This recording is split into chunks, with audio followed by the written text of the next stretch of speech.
ഇന്ന് നമുക്ക് diabetic footwear. അപ്പോൾ നമ്മൾ MCR കുറിച്ച് മുമ്പ് ഒരു വീഡിയോ നമ്മൾ ചെയ്തിരുന്നു.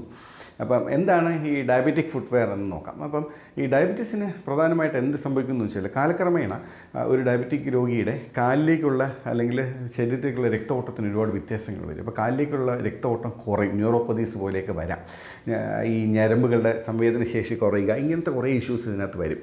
അപ്പം നമ്മൾ എന്താണ് ഒരു ഫുട്വെയർ ഒരു ഡയബറ്റിക് രോഗിക്ക് ഡിസൈൻ ചെയ്യുമ്പോൾ നമ്മൾ പ്രധാനമായിട്ട് കൊടുക്കേണ്ടത്, ഒന്ന്, അദ്ദേഹത്തിന് ആ കാലിൽ സെൻസേഷൻ ഇല്ല. പലപ്പോഴും ചെരുപ്പ് കാലിൽ നിന്ന് ഊരി പോകുന്നു, അല്ലെങ്കിൽ തറയിൽ ചവിട്ടുമ്പോഴത്തേക്കും ഒരു മെത്തയിൽ ചവിട്ടി നടക്കുന്ന ഒരു ഫീല്.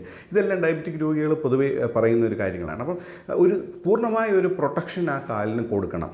രണ്ട്, പ്രഷർ പോയിൻറ്റ്സ് മാക്സിമം നമ്മൾ റെഡ്യൂസ് ചെയ്ത് കൊണ്ടുവരണം. അപ്പോൾ പ്രഷർ പോയിൻറ്റ്സ് റെഡ്യൂസ് ചെയ്യണമെങ്കിൽ ഈ പ്രഷറിനെ ഒബ്സോർവ് ചെയ്യാൻ പറ്റുന്ന മെറ്റീരിയൽസ് ആയിരിക്കണം ഇതിൻ്റെ അടിയിൽ ഹീലായിട്ട് വരേണ്ടത്. മൂന്ന്, ആ കാലിൻ്റെ കൃത്യമായിട്ട് ഒരു കണക്കെടുത്തിട്ട് ഒരു ഫുട്ടിൻ്റെ ഇംപ്രഷൻ എടുത്തതിന് ശേഷം ആ ഫുട്ടിൽ എവിടെയൊക്കെയാണ് പ്രഷർ പോയിൻറ്റ്സ് വരുന്നതെന്ന് നോക്കിയിട്ട് ആ പ്രഷർ പോയിൻറ്റ്സിന് നമുക്ക് എങ്ങനെ ക്രിയേറ്റ് ചെയ്യാം എന്നുള്ളത് അതൊരു കൃത്യമായിട്ട് അളവെടുത്ത് കഴിയുമ്പോൾ നമുക്ക് അറിയാൻ പറ്റും എങ്ങനെയാണ് ഇത് വരുന്നത്. അപ്പോൾ ആ ഏരിയയിൽ ഐദർ നമ്മൾ ആ കാലോസിറ്റീസോ അങ്ങനെ എന്തെങ്കിലും ഉണ്ടെങ്കിൽ ആ ഏരിയ കുറച്ച് ഡിപ്രസ് ചെയ്ത് കൊടുക്കുകയോ അല്ലെങ്കിൽ അവിടെ കുറച്ചുകൂടെ സോഫ്റ്റ്വെയർ മെറ്റീരിയൽസ് യൂസ് ചെയ്യുക. അപ്പം പല പ്രാവശ്യം അല്ലെങ്കിൽ മൾട്ടിപ്പിൾ ടൈംസ് ആ ഏരിയ ഇറോഡ് ചെയ്യുക അല്ലെങ്കിൽ ഒരയുകയോ ചെയ്യുമ്പോഴാണ് ഈ കാലസ് ഫോർമേഷൻസും അല്ലെങ്കിൽ നമ്മൾ ആണി എന്നൊക്കെ പറയുന്ന പോലത്തെയൊക്കെ വരുന്നത്. അപ്പോൾ അത് ഫ്രിക്ഷൻ അവോയ്ഡ് ചെയ്യാൻ മാത്രമേ ഇത് മാറത്തുള്ളൂ. പിന്നെ രണ്ട്, ഒരു ഡയബറ്റിക് ഫുട്വെയർ ഇടുന്ന ഒരാൾ നിർബന്ധമായിട്ടും നല്ല സോക്സ്, കോട്ടൻ്റെ ഒരു സോക്സ് ഇടാനായിട്ട് ശ്രമിക്കണം. കാരണം ഈ നമ്മൾ ഉദ്ദേശിക്കുന്ന ഈ ഫ്രിക്ഷണൽ ഫോഴ്സ് സോക്സ് ഇടുമ്പോൾ കുറേ കൂടെ കുറയും.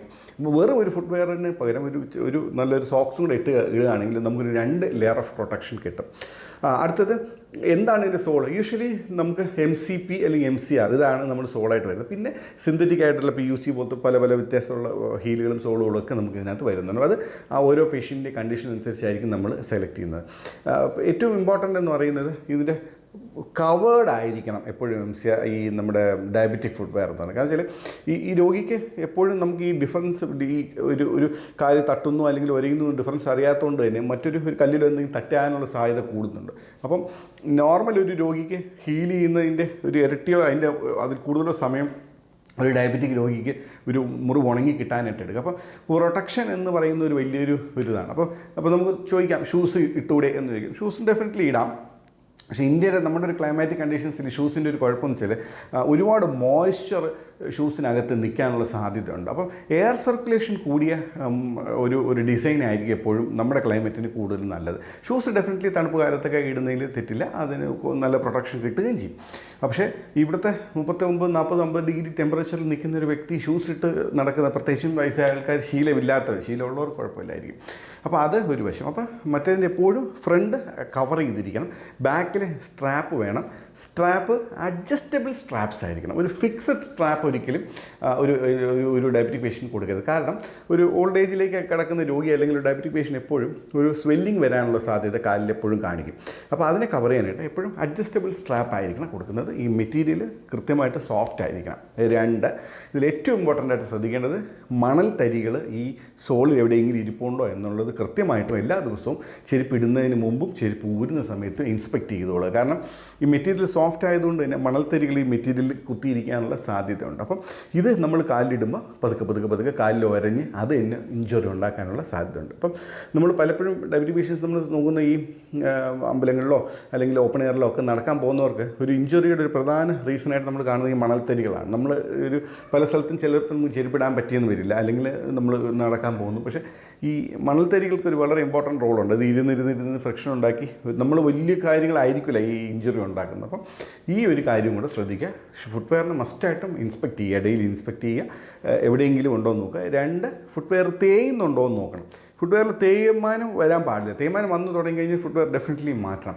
ഒരു ഡയബറ്റിക് ഫുട്വെയർ മാക്സിമം ഒരു 6 മാസം മുതൽ 1 വർഷം വരെയൊക്കെ തന്നെയാണ് അതിൻ്റെ ഒരു ആയുസ് എന്ന് പറയുന്നത്. ആ സമയം കഴിയുമ്പോഴത്തേക്കും ഈ ക്രംബിൾ സോൺസ് ഉണ്ട് MCR പോലത്തെ മെറ്റീരിയലിൽ. അപ്പോൾ അത് ഈ ഷോക്ക് അബ്സോർബ് ചെയ്ത് ഇത് ഇങ്ങനെ പതുക്കെ പൊടിയാൻ തുടങ്ങും, അല്ലെങ്കിൽ ഇത് താഴാൻ തുടങ്ങും. നമ്മളൊരു തേനീച്ചക്കൂടിൻ്റെ അല്ലെങ്കിൽ ഒരു ഷേപ്പിലായിരിക്കും, ഹണിക്കോമ്പ് പോലത്തെ ഒരു മെത്തേഡിലാണ് നമ്മൾ ഈ MCR പോലത്തെ അല്ലെങ്കിൽ ഇങ്ങനത്തെ കംപ്രസൽ സോൺസ് ഉള്ള സാധനങ്ങൾ ഉണ്ടാക്കുന്നത്. അപ്പോൾ ഇത് ക്രംബിൾ ചെയ്യും. അത് ക്രംബിൾ ചെയ്യണം. ക്രംബിൾ ചെയ്ത് കഴിയുമ്പോഴത്തേക്ക് ഇത് കുറച്ചും കൂടെ നമ്മുടെ വെയിറ്റ് ബെയറിംഗ് മുഴുവൻ ഈ ക്രംബിൾ സോൺ അബ്സോർബ് ചെയ്ത് ഇത് പൊട്ടി അങ്ങനെ വരും. അപ്പോൾ ഒരുപാട് കാലം ഉപയോഗിക്കാൻ ശ്രമിക്കരുത്. ഇതൊരു 6 months, കാരണം വില കൂടുതലായിരിക്കും ഇതിനെല്ലാം. അപ്പോൾ മെഡിക്കൽ എന്നൊരു ഗ്രേഡ് വരുമ്പോൾ തന്നെ വില കൂടും. അപ്പം പലർക്കും ഇത് കുറേ കാലം കൂടെ ഉപയോഗിക്കണമെന്നൊരു ടെൻഡൻസി വരും. അത് ചെയ്യരുത്. കൃത്യമായിട്ടൊരു ഇടവേളയിൽ ഇത് മാറ്റുക, ഇൻസ്പെക്റ്റ് ചെയ്യുക, എവിടെയെങ്കിലും ഉണ്ടോ. എല്ലാ ദിവസവും കിടക്കുന്നതിന് മുമ്പ് ഒരു ഡയബറ്റിക് മസ്റ്റായിട്ട് കാല് എല്ലാം ഇൻസ്പെക്റ്റ് ചെയ്യുക. ഒരു കണ്ണാടി വെച്ചിട്ട് കാലിൻ്റെ അടി വെച്ച് നോക്കുക, കാലിൻ്റെ അടിയിൽ എന്തെങ്കിലും ബുദ്ധിമുട്ടുണ്ടോ എന്ന് നോക്കുക, എവിടെയെങ്കിലും ചുമന്ന നിറമോ അങ്ങനെ എന്തെങ്കിലും ഉണ്ടോ എന്ന് നോക്കുക. ഉണ്ടെങ്കിൽ ഇമ്മീഡിയറ്റായിട്ട് നിങ്ങളുടെ ഫിസിഷ്യനെ അല്ലെങ്കിൽ നിങ്ങൾ ആരാണോ നിങ്ങളുടെ ഒരു ഹെൽത്ത് എക്സ്പെർട്ട് അദ്ദേഹത്തിനെ കാണിച്ച് ചെയ്യണം. അപ്പം എല്ലാവർക്കും ശുഭദിനം നേരുന്നു.